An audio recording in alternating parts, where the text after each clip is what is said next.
Dave is a 30-year-old unemployed man who spends his entire day working on a cardboard maze. He claims that he is a good artist, but he has never made anything useful. In the first scene, we are shown a recorded clip of Dave's interview, where he states that he built the maze because he wanted to prove himself. He also regretfully accepts responsibility for the people that died because of it. The movie then flashes back to 3 days in the past. Dave's girlfriend Annie returns from a trip. She notices a giant structure made of cardboard boxes in her living room. When she calls out for Dave, he responds from inside the box. He welcomes her back home and tells her that he built the labyrinth all by himself.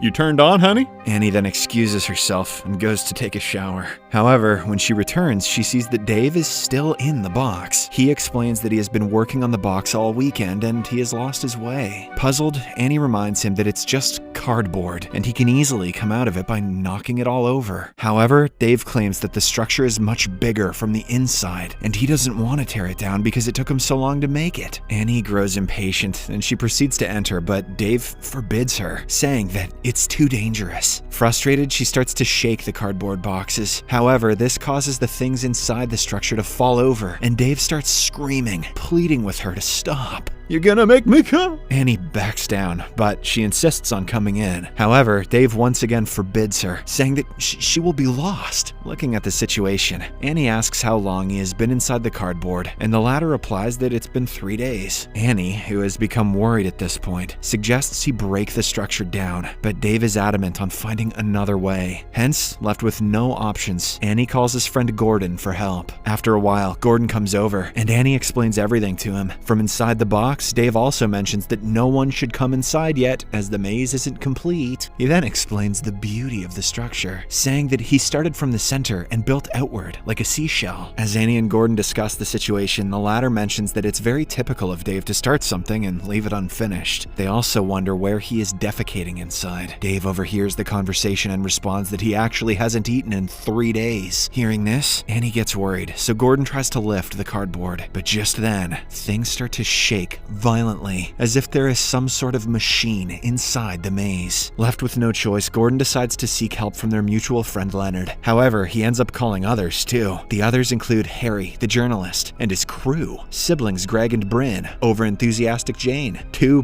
Belgian tourists, and a homeless man. Dave warns everyone against breaking or entering the maze, saying that it's too dangerous because of the obstacles and booby traps. This frustrates Leonard, and he decides to return home as Dave refuses to let him help. Keep your boobies to yourself then, Dave. In the next scene, Annie starts to worry, and Dave apologizes to her for putting her through this. He says that he misses her, and although she is upset with him, she admits that she too misses him. Annie finally has had enough, and she decides to go inside the maze to bring him out. This is music to Harry's ears, and he starts to film everything for his documentary. When the others learn about Annie's adventure, everyone except the homeless man decides to give her company. Once the group enters, they all realize that Dave was telling the truth, and the structure is much bigger than it looks from outside. Gordon also gets a taste of the maze when he accidentally slits his finger and his blood is strongly absorbed by the cardboard floor. Jane and the others start to explore the maze on their own, while Harry and his crew follow Annie and Gordon around. They look for Dave, but soon realize that the maze is more complicated than they thought. As they try to figure out their path, Harry comes across a button on the wall with a warning against pressing it. However, he nonchalantly presses it, and the next second Gordon is hit with a ball. Next, the group comes across a hallway which leads to a musical room. The room has keyboards painted on the wall. However, they discover that they can venture into the wall through the black keys. The wall leads the group to a pit full of discarded paper, with 2 origami birds watching over them from the balcony. Soon,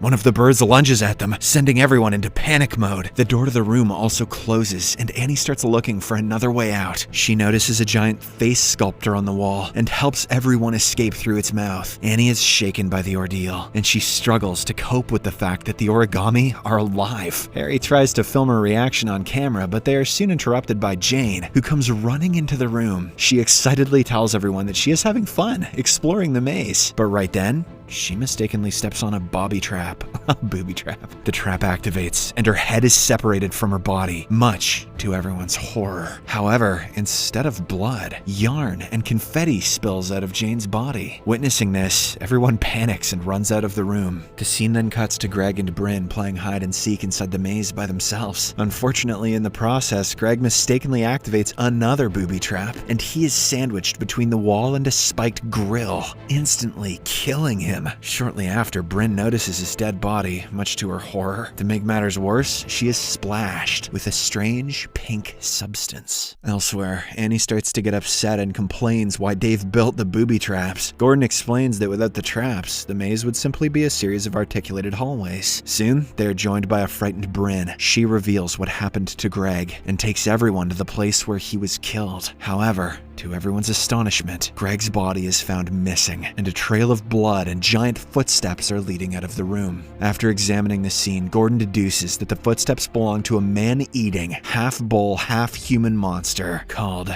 Guy Fieri, the Minotaur. Annie finally has had enough, and she decides to make a hole through the cardboard wall with a knife to get everyone out of the maze. Lo and behold, wind starts to blow, and they hear loud noises as if they are trying to stop her from tearing open the wall. Annie eventually succeeds, but only to realize that there's another room on the other side of the wall. Sensing the incoming danger, Annie and the others quickly venture into the room, but something catches the attention of Bryn, and she stays back. Everyone asks her to come, but with a swift move, the giant monster swoops her up, killing her. Afraid for their lives, the group flees the scene and they finally run into Dave. Annie then leads them through a small door, which takes them to a strange room consisting of a table and chair made of cardboard paper. After reaching safety, Annie and Dave get into an argument, and everyone blames him for their predicament. Dave mentions that he warned them against entering, but nonetheless, he promises to get them out. He then asks everyone to follow him into a secret door, but ends up leading them through a pipe, which turns them into cardboard characters. Annie and the others demand answers from Dave, and he assures them that it's going to be okay after they get back to the apartment. But right then, the giant shows up, prompting the group to run for their lives. Dave leads them out of the room, and this time something good finally happens. When they cross a tunnel, they all come out in their normal forms. The Minotaur also follows them outside, but Dave builds a temporary wall to turn him away. In the next scene, the situation again starts to heat up. Everyone wants to escape the maze, and they all start to argue with one another. When things get out of hand, Dave steps up and reveals that in order to escape, they have to complete building the unfinished maze. However,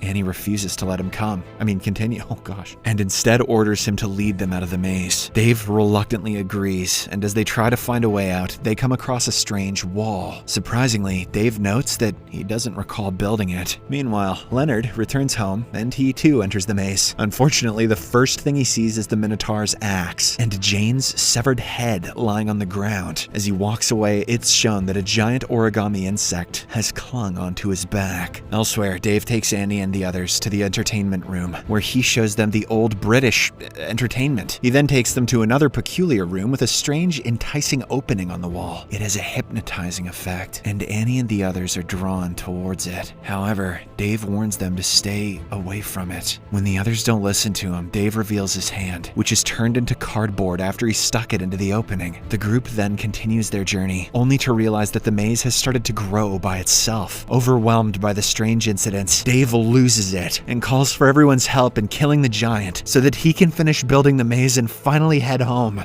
Unfortunately, the group turns the idea down, and even in such a horrible situation, Harry suggests taking Dave's interview for the documentary. The latter reluctantly agrees, but he pours his heart out during the interview. He admits that he hates himself for being an unemployed 30-year-old who is still dependent on his parents for everything. It turns out he built the maze so people, including his parents, could realize that he too can do something. He also apologizes for the people that died in the maze. Hearing his emotional outburst, Annie becomes emotional too and promises to help him get out of the maze. The group then starts thinking about the escape plan again with a newfound interest. Gordon notes that since the maze is somehow alive and growing, it must have a heart, which they could find and kill. Dave agrees and says that everything usually has a weak spot, but unfortunately, he didn't build one for the maze because he didn't want anyone to destroy it. In response, Gordon comments that Dave didn't finish the maze because you can't fail if you don't finish anything. However, Annie empathizes with her boyfriend and explains that everyone has to deal with failure and it's a part of life. That is absolutely true. She then encourages him to build the chrysalis so they could destroy it and get out. Following this, Dave and the group again start exploring the maze, and they come across Bryn, who was killed earlier. She is now turned into a paper toll and is tied to the wall. Bryn asks the group for high fives, but knowing that it's most likely a trap, they refuse to give her any. Dave and Annie continue to look for their destination, while Gordon and the rest stay behind to distract Bryn. In the next scene, Dave and Annie walk for several minutes until they come across a dark tunnel. The movie then cuts to a scene where Dave and Annie are having a conversation, where Annie continues to play the role of a successful woman while Dave stays a bum. The scenario keeps changing, but they're still happy to be together. Back in the dark tunnel, the couple reaches the center of the maze. They then start to build the heart of the maze. After completing it, Annie uses a sword to hack through the cardboard wall. Gordon and others sense this, and they promptly tie up Bryn to keep her from attacking Annie. However, Bryn transforms into a giant hand and retreats back into the ground. In the process, the cameraman gets dragged into it, but not before he heroically saves all his equipment. Attaboy. The rest of the group then proceeds to join Annie and Dave at the center. However, on their way there, Gordon gets separated from the others when he is chased by the giant Minotaur. Annie and Dave set up the heart as Harry and his team capture the moment. As the heart comes alive, the Minotaur continues to chase Gordon, during which he witnesses Leonard getting killed by cardboard blades. Back at the center of the maze, Dave strikes the heart with the sword and destroys it. Finally, the entire thing starts to fall apart, and the group emerges from the rubbish. Everyone is safe now, but Dave is upset about destroying his hard work. Harry cheers him up and tells him that at least he has a documentary to look forward to.